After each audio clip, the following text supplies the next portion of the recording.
cá presentes. Queremos também que elas façam parte de toda a dinâmica do culto, que façam parte também da mensagem, que ouçam a mensagem. E, portanto, hoje... Vocês sabem que dia é hoje? Páscoa. Hoje é a Páscoa, mas também é domingo, não é? Hoje é domingo, exatamente. Hoje, a cristandade, as pessoas que dizem que creem no Senhor Jesus Cristo, celebram a Páscoa, não é? Vocês sabem o que é a Páscoa? Sim. Sim, não sei. Pronto, está bem. Afinal, vocês não sabem. Não vais dizer, ok, não há problema. Hoje celebra-se a Páscoa. Se calhar muitos celebram este evento, talvez pela maneira errada, pelos motivos errados. Há muitos que provavelmente celebrarão pelo motivo certo da Páscoa. E há muitos que celebram pela razão certa. Sabem que a Páscoa que nós celebramos hoje não é a mesma Páscoa que é celebrada ou que foi celebrada pela primeira vez. Mas a verdade é que há muitos paralelismos entre a primeira Páscoa que foi celebrada, e nós já vamos ver isso, e a Páscoa que nós hoje celebramos. E à semelhança da primeira Páscoa que foi celebrada, a alegria, a celebração que foi, apesar de ter sido a correr, foi uma alegria enorme. E nós já vamos ver porquê essa alegria enorme. E nós hoje podemos celebrar a Páscoa. E já vamos ver também o que é isso. Com uma alegria enorme. Nós não olharmos mais para este momento, para este evento, de uma forma triste, mas de uma forma alegre. Que nós nos recordemos dele todas as vezes. Eu convido a todos, e aos meninos em particular, para estarem atentos. Eu convido-vos a todos para abrir as vossas Bíblias no livro do Êxodo. O livro do Êxodo, que é o segundo livro da Bíblia. Sabiam? Não sabiam, mas já ficaram a saber. Certo? O Êxodo é o segundo livro da Bíblia. E é onde está descrito. Onde está descrito a história do povo de Israel, do povo hebreu, que estava oprimido e era escravizado pelo Egito. Portanto, depois de José ter levado a sua família para o Egito, durante 400 anos, vocês já imaginaram o que são 400 anos? São muitos anos. Durante este período, claro que nasceram pessoas, morreram pessoas, mas durante este período, dentro do Egito, quando José levou para lá a sua família, o povo hebreu, o povo de Israel, começou-se a expandir. E o Egito e o faraó olhou para este povo e disse assim, tanta gente e tantos trabalhadores, vou escravizá-los, vou obrigá-los a fazer trabalhos forçados. Os trabalhos que ninguém gostaria de fazer, o faraó obrigava o povo hebreu a fazer. E durante 400 anos, este povo foi escravizado. Entretanto, surgiu Moisés. Vocês sabem quem é Moisés, certo? Foi para os? Para os leões? Não, isso foi Daniel. Isso é muitos anos mais à frente. Mas Moisés, que nasceu como hebreu, do povo de Israel, ele foi criado no Egito. Não é? Há quem diga que ele foi o príncipe do Egito. Foi criado lá.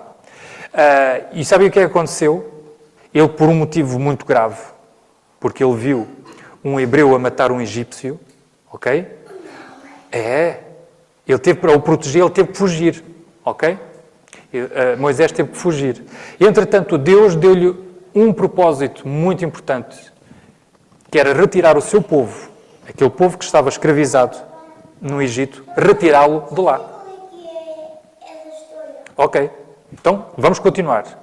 E para retirar este povo, sabem que Deus mandou 10 pragas. Sim, já sabia. Vocês sabem o nome de algumas pragas? Sim, que é as pragas. Sim. E o nome, sabem o que é que aconteceu em cada praga? Um exemplo de uma praga. Não foi. Sabem que uma foi Deus ter transformado toda a água dos rios que saíam nas torneiras em sangue.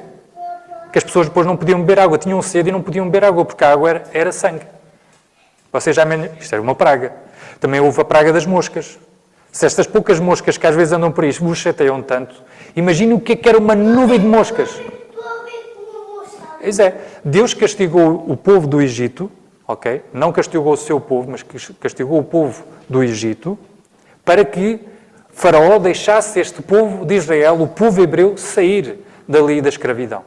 E sabem, chegamos à última praga, que foi a 10ª praga, que é a praga da morte dos primogênitos. E nós lemos isto, e nós lemos esta praga, que Moisés iria falar a Faraó sobre esta praga da morte dos primogênitos, no capítulo 11 de Êxodo.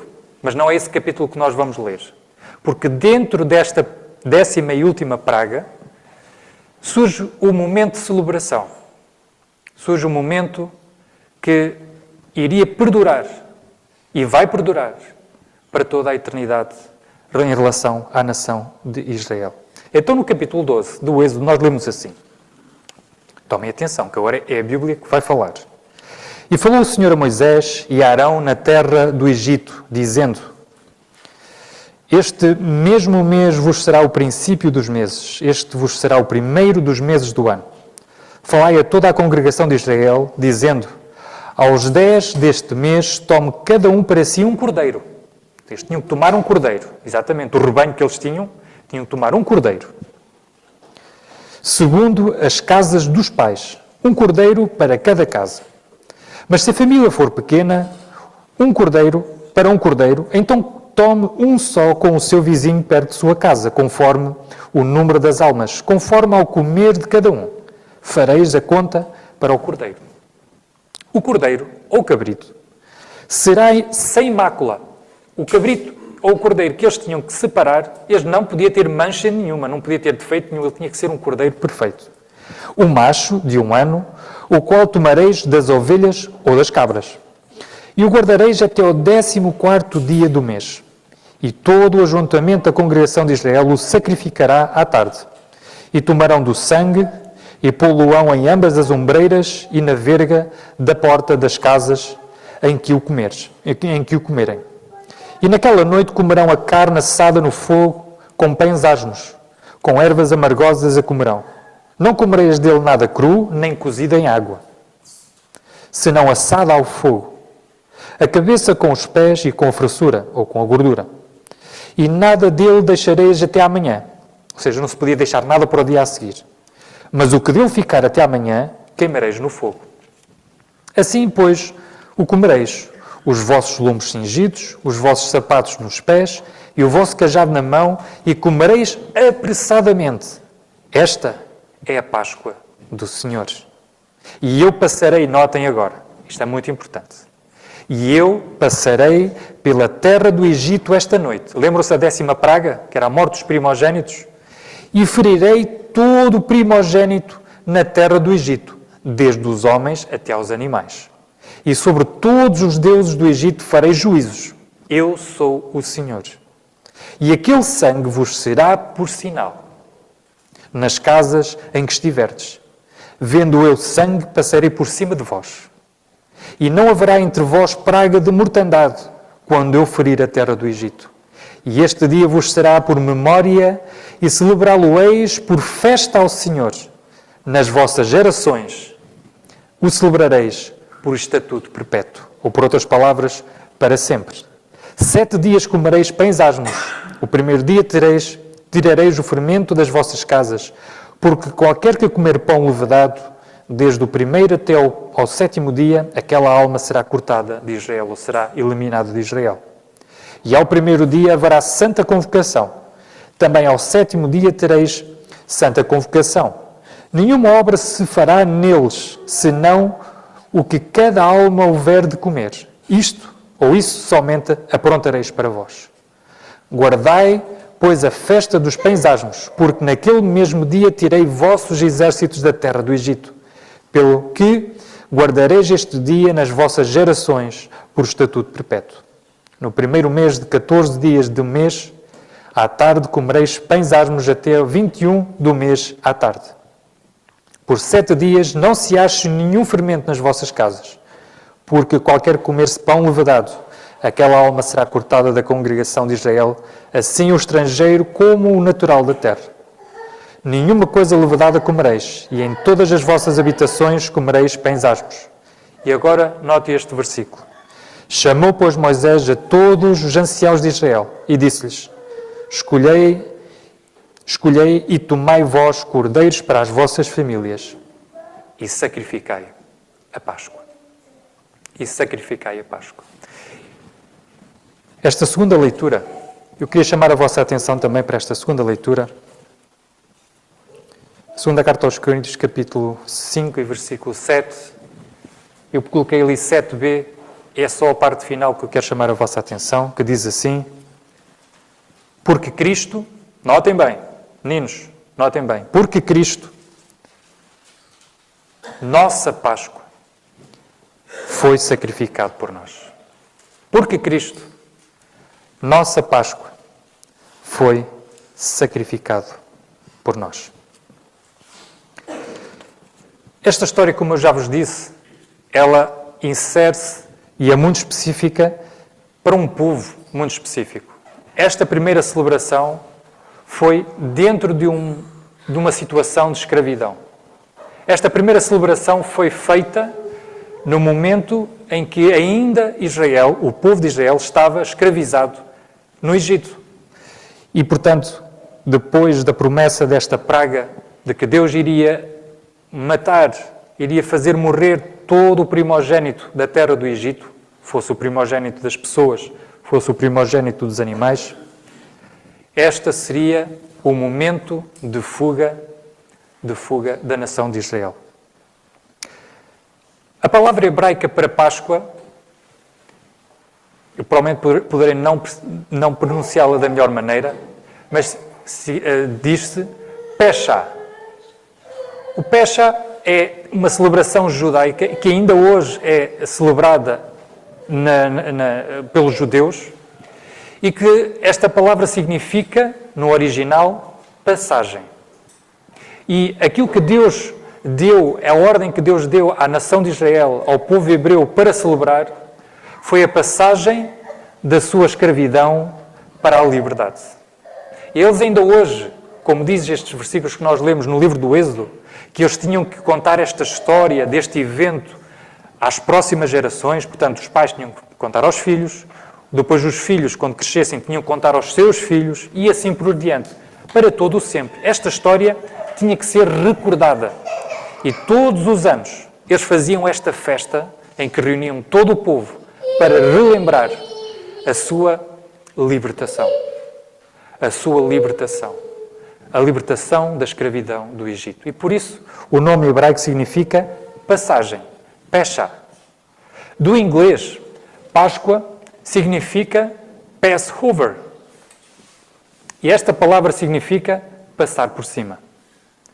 E não sei se vocês repararam, meninos, e todos os que me ouvem, em que o Senhor, no momento em que viria à noite para aniquilar todo o primogénito, o que é que aconteceria quando visse sangue nas portas, nas ombreiras e na verga das portas das casas?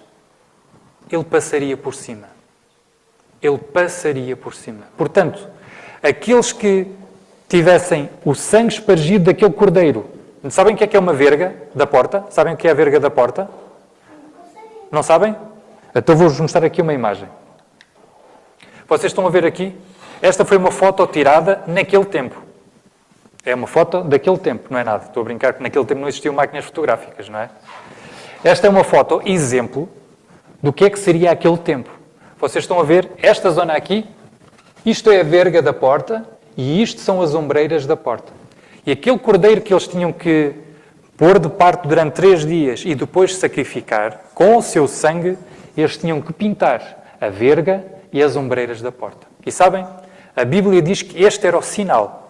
Era o sinal da proteção, de que Deus, quando visse sangue nesta casa, iria passar por cima e nenhuma condenação, nem nenhuma morte haveria de acontecer dentro daquela casa. Este é muito importante. Este sinal foi dado unicamente aos judeus. E sabem que é um pormenor muito interessante? É que mesmo os judeus, depois de pintarem as ombreiras e as vergas da porta, ou seja, porem sangue à volta da porta, Eles tinham que comer o cordeiro dentro da casa. Ninguém podia pensar assim, bem, eu já pus o sangue, agora vou comer cá fora, está calor, vou comer cá fora, não é? Fazer um churrasco cá fora, pôr a mesa e comer fora de casa. Não podia acontecer. Eles tinham que estar dentro da casa, porque esta era a ordem de Deus. Eles, se estivessem dentro da casa com as ombreiras e a porta, as ombreiras e a verga da porta pintadas com sangue, Deus não iria fazer mal a eles. Este era o sinal. Eles tinham que estar lá dentro. Um outro significado que se pode dar a isto é que aqueles que estavam dentro da casa, que estavam pintada com sangue, eles estavam verdadeiramente protegidos. Eles estavam verdadeiramente seguros. A história diz que no Egito, esta praga, não houve maior pranto na história do Egito que neste dia em que os primogênitos foram mortos. Foi provavelmente o período em que mais se chorou no Egito por causa da morte dos primogênitos. Mas Deus, para livrar o seu povo, notem bem, Deus, para livrar o seu povo, deu-lhes este sinal, que eles tinham que cumprir. E aqueles que cumpriram foram salvos. Aqueles que cumpriram não foram mortos. E isto é muito importante nós aprendermos. Esta foi a primeira Páscoa celebrada. E a ordem que Moisés deu aos anciãos foi: tomai vós cordeiros para as vossas famílias e sacrificai a Páscoa. De facto, para as pessoas poderá não ter sido um sacrifício, mas para aquele cordeiro foi o verdadeiro sacrifício. Aquele cordeiro era muito importante. Era um cordeiro que não podia ter mancha, não podia ter defeito, era o cordeiro perfeito. Aquele cordeiro foi sacrificado para que pudesse, pelo seu sangue, livrar o povo hebreu da condenação. Uma pergunta para vocês, meus dois meninos inteligentes. Vocês são judeus? Não? Vocês não são judeus, pois não? Então vocês são o quê? Vocês nasceram onde? Vocês são israelitas? Onde é que vocês nasceram? Em que país é que vocês nasceram? Eu não sei onde é que nasci. Foi no hospital, sim. Mas foi em Portugal. E o Daniel nasceu no Brasil, não é? Então, o Daniel é brasileiro e o Filipe é português, porque nasceu em Portugal. E o Daniel é brasileiro porque nasceu no Brasil. Então nenhum de vocês é judeu. Então, mas esperem lá, se esta história foi para os judeus, então porquê é que nós celebramos a Páscoa hoje? Vocês já pensaram nisto? Então, mas se nós não somos judeus, nós não somos hebreus, porquê é que celebramos a Páscoa hoje? É ou não é? Se tu és português, se tu és brasileiro, não faz sentido, não é?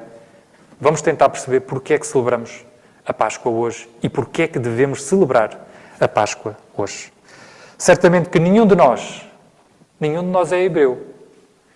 Nenhum de nós recebeu do seu pai esta história de que naquele dia que estava prevista a morte dos primogênitos, Deus deu o livramento ao povo hebreu. Deus não só deu o livramento, como os tirou da escravidão para a liberdade. Nós não somos judeus, nós não somos hebreus. Mas, de facto, a Páscoa tem um significado completamente diferente. Mas o paralelismo é o mesmo. Porque como nós lemos agora, naquela primeira carta aos Coríntios, capítulo 5 e versículo 7, porque Cristo, nossa Páscoa. Então nós não celebramos a Páscoa dos judeus, mas celebramos a Cristo, que é a nossa Páscoa. E deixem-me dizer o seguinte, e para vocês também, meus meninos, Jesus Cristo é a nossa verdadeira Páscoa. Sabem porquê? Porque Ele morreu naquela cruz. Vocês sabiam? Já sabias. Mas vocês sabiam que aquela cruz não era do Senhor Jesus Cristo? Sabem de quem era aquela cruz? Era minha, era de vossa, era de cada um de nós. Nós é que merecíamos ser pregados naquela cruz por causa das nossas transgressões. Sabem que os egípcios eram muito maus. E então Deus condenou-os por isso. Mas nós também somos maus. Nós também pecamos, nós também fazemos coisas erradas. E, portanto, aquela cruz deveria ser o nosso lugar. Sim. E sabem, a dívida que nós temos para com Deus por causa do nosso pecado, ela foi paga ali. E devíamos ser nós a pagar aquela dívida, porque a dívida é nossa, é ou não é? Mas a verdade é que Jesus, como diz o versículo, foi sacrificado por nós. Ele tomou o nosso lugar naquela cruz. Aquela cruz que era nossa, Ele tomou aquele lugar para pagar a dívida que era nossa, que não era dele. Ele foi o Cordeiro dado por Deus para morrer por causa de cada um de nós, por causa dos nossos pecados.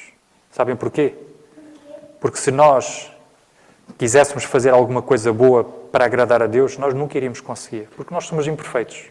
E Ele realizou este sacrifício perfeito. Cristo, como nós vimos, Páscoa no hebraico significa pesha, que significa passagem, e no inglês significa passar por cima. Jesus Cristo. Hoje podemos celebrar isto com alegria. Jesus Cristo é a nossa passagem da escravidão do pecado para a verdadeira liberdade com Deus. Cristo é aquele cujo sangue vertido naquela cruz, pelo sacrifício que Ele realizou, ao sermos lavados pelo seu sangue, nenhuma condenação há mais para aqueles que estão em Cristo. Lavados pelo seu sangue, aos olhos de Deus, Deus vai passar por cima de nós. Deus não nos vai condenar. E sabem o que é muito importante? E tantas vezes nós vemos isto referido nas cartas do apóstolo Paulo, é que nós agora estamos, os que cremos em Jesus Cristo como nosso Salvador, nós estamos em Cristo, dentro de Cristo. Por outras palavras, é como se o povo hebreu estivesse dentro da casa. Era importante eles estarem dentro das casas. Nós agora, estando em Cristo, lavados pelo seu sangue, diz a palavra de Deus em Romanos capítulo 8 e versículo 1, agora nenhuma condenação há, portanto agora nenhuma condenação há para os que estão em Cristo Jesus. Este que foi sacrificado por nós. Ele foi o sacrifício perfeito, para que agora nós, ao crermos nele, ao crermos naquilo que ele realizou naquele lugar, que era o nosso lugar, nós possamos ter verdadeira liberdade, possamos realmente não ser condenados por Deus. Ele foi sacrificado por nós, à semelhança daquele cordeiro, naquela primeira Páscoa. E sabem o que é que torna isto? E se falar de sacrifício, se calhar é uma coisa assim muito esquisita, não é? Deixas-nos um bocadinho triste. Oh, ele teve que morrer, alguém teve que morrer, aquele cordeiro, coitadinho, tinha 1 ano, era tão novo e teve que ser sacrificado. É verdade. O Senhor Jesus Cristo, Ele não tinha mancha. Ele não tinha pecado. E mesmo assim, Ele foi sacrificado por nós. Mas sabe o que é que torna ainda esta verdadeira história mais verdadeira ainda? Sabe o que é que a torna mais fantástica? E que garante, espera aí, de certeza, que é verdadeiramente real? É isso mesmo. Aquele que foi sacrificado por nós, Ele ressuscitou. Sabem, aquele cordeiro, quando foi morto na primeira Páscoa, o cordeiro não voltou a reviver. Portanto, ele morreu, não é? Foi sacrificado para que aquelas pessoas pudessem ser protegidas e salvas e libertas daquela escravidão. O Senhor Jesus Cristo foi um cordeiro diferente. Sabem porquê? Porque Ele não só foi sacrificado e morreu, mas Ele tornou a viver. Ele ressuscitou. É o que significa ressuscitar. É tornar a viver. E a Bíblia diz... E exatamente, quando nós cremos nele. Portanto, podemos dizer que Ele, ao ressuscitar, ao voltar a ter vida, Ele hoje, neste dia que celebramos que é a Páscoa, Ele está vivo. Nós podemos louvá-lo, podemos engrandecê-lo pelo sacrifício que Ele fez em nosso lugar. Certo? É verdade, é verdade. Vocês são muito inteligentes. É verdade, vocês são muito inteligentes. Portanto, exatamente. Então tenho uma imagem para vocês e para toda a gente, naturalmente. O túmulo onde Ele foi sepultado, ele está vazio. Não há vestígios, nem dos ossos, nem da sua pele, nem do cabelo, que a gente também não sabe se ele tinha cabelo ou não, né? Mas não há vestígios de que os seus restos mortais estejam lá, porque Ele ressuscitou verdadeiramente. E é o que torna ainda mais real o sacrifício que Ele realizou pela humanidade, por todo o homem, por cada um de nós, por mim. Na carta aos Romanos, capítulo 4 e versículo 25, nós lemos assim, meninos. O qual, Jesus, o qual, por nossos pecados foi entregue, e sabem, ressuscitou para a nossa justificação. Ele é a garantia diante de Deus de que nada, nem ninguém, nos poderá separar do seu amor. E por isso, a Páscoa, que é lembrarmos ou relembrarmos o sacrifício que o Senhor Jesus Cristo fez por nós e que Ele ressuscitou, deve-nos trazer verdadeira alegria. Nós devemos olhar para esta morte com verdadeira alegria. Porquê? Porque esta morte trouxe-nos verdadeira liberdade. Esta morte trouxe-nos verdadeira proteção da condenação que paira sobre todo o homem pela parte de Deus. São por estas razões que celebramos a Páscoa, lembrando aquele que morreu no nosso lugar e ressuscitou, portanto está vivo, para nos garantir que não mais seremos condenados e que estamos protegidos e verdadeiramente livres. Mas sabem, a história está mesmo a acabar. Mesmo a acabar. Mas sabem, não é só uma vez ao ano que nós devemos lembrar a morte do Senhor Jesus Cristo, ou o sacrifício do Senhor Jesus Cristo. Na primeira carta aos Coríntios, e eu quero deixar esta mensagem solene para todos nós que estamos aqui nesta sala. Não devemos lembrar apenas uma vez ao ano de que o Senhor Jesus Cristo foi sacrificado por causa dos nossos pecados e ressuscitou. A palavra de Deus diz assim na primeira carta aos Coríntios, capítulo 11, versículo 26, porque todas as vezes que comerdes este pão e beberdes este cálice, anunciais a morte do Senhor até que venha. Há muitos que dizem, é uma vez por semana. É uma vez por mês, uma vez ao ano. Há muitas igrejas que celebram este evento da ceia do Senhor uma vez ao ano. Há outras que celebram uma vez por mês. Nós temos a norma de o realizar uma vez por semana. Mas se nós realizássemos todos os dias, seria válido. Porque o que a palavra de Deus diz, porque todas as vezes que comerdes o pão e beberdes este cálice, anunciais a morte do Senhor até que venha. E quão importante é para cada um de nós que cada dia seja Páscoa, seja de relembrarmos o sacrifício daquele que era perfeito, em que ocupou o nosso lugar naquela cruz, em que ressuscitou para nos justificar, para que não mais Deus olhe para nós como condenados, mas sim como perfeitos e completos em Cristo. Em Cristo. E isto deve-nos trazer verdadeira alegria. E para todos nós, nesta quadra que estamos a passar, mas principalmente, como nós lemos, todas as vezes que comerdes este pão e beberdes este cálice. Relembremos-nos de algumas razões por que o fazemos. Relembremos-nos que cada um de nós se desviava pelo caminho, mas o Senhor fez cair sobre ele a iniquidade de todos nós. Como diz Isaías, e nós lemos já no início, todos nós andávamos desgarrados como ovelhas, cada um se desviava pelo seu caminho, mas o Senhor fez cair sobre ele, Jesus Cristo, a iniquidade, ou os pecados, ou os nossos erros, as nossas falhas, de todos nós. Relembrarmos também que Deus provou e prova o seu amor para conosco pelo facto de ter Cristo morrido por nós, sendo nós ainda pecadores. Como diz Romanos capítulo 5, versículo 8, mas Deus prova o seu amor para conosco. Este amor foi provado com um ato em que Deus deu o Senhor Jesus Cristo, em que Cristo morreu por nós, sendo nós ainda pecadores. Relembrarmos também que agora nos podemos aproximar com confiança ao trono da graça, para que possamos alcançar misericórdia e achar graça, a fim de sermos ajudados em tempo oportuno. Como diz o escritor da carta aos Hebreus, no capítulo 4, versículo 16. Cheguemos agora, pois, com confiança e podemos-lo fazer pelo sacrifício do Senhor Jesus Cristo.